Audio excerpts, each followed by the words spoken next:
دستاوردهای سیاسی ادعای دروغین نسل‌کشی ارامنه.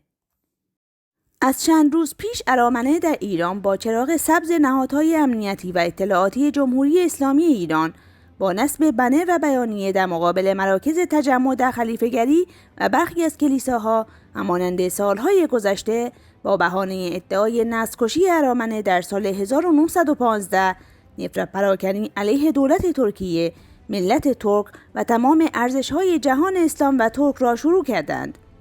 مردم در شهر تهران که بیش از نصف جمعیت آن ترک است، هر سال شاهد تندترین و بدترین شعارهای اتنیکی علیه هویت خود در روز 24 آوریل هستند.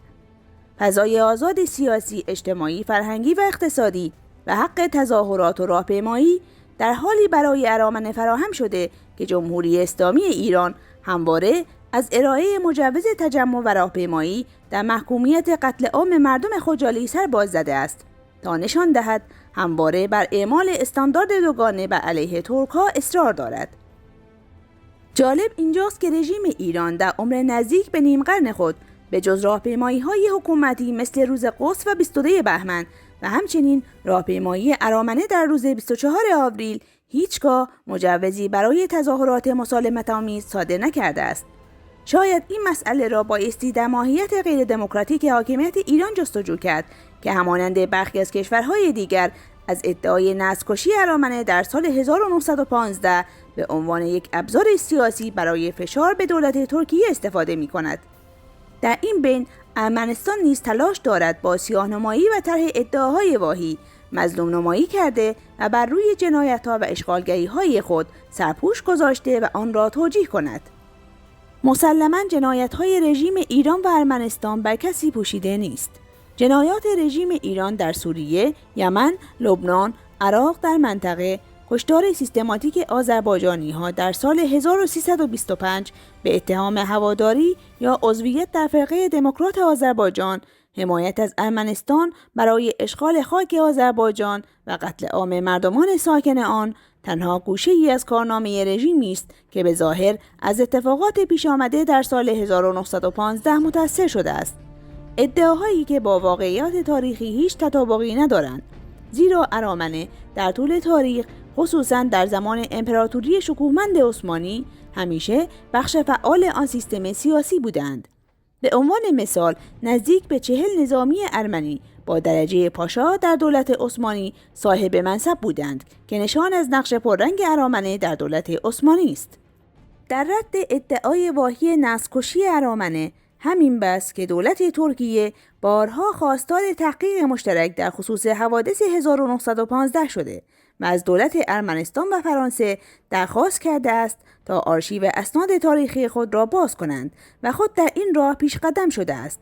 اما dölet Ermenistan ve Fransa hiçgah pasuh musbati به این مسئله ندادند.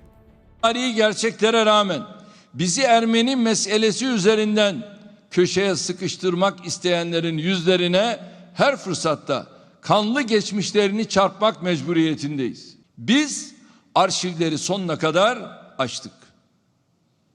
Ey Ermeniler, varsa arşiviniz siz de açın. Tüm dünya, üçüncü ülkeler, varsa arşivlerinizi açın.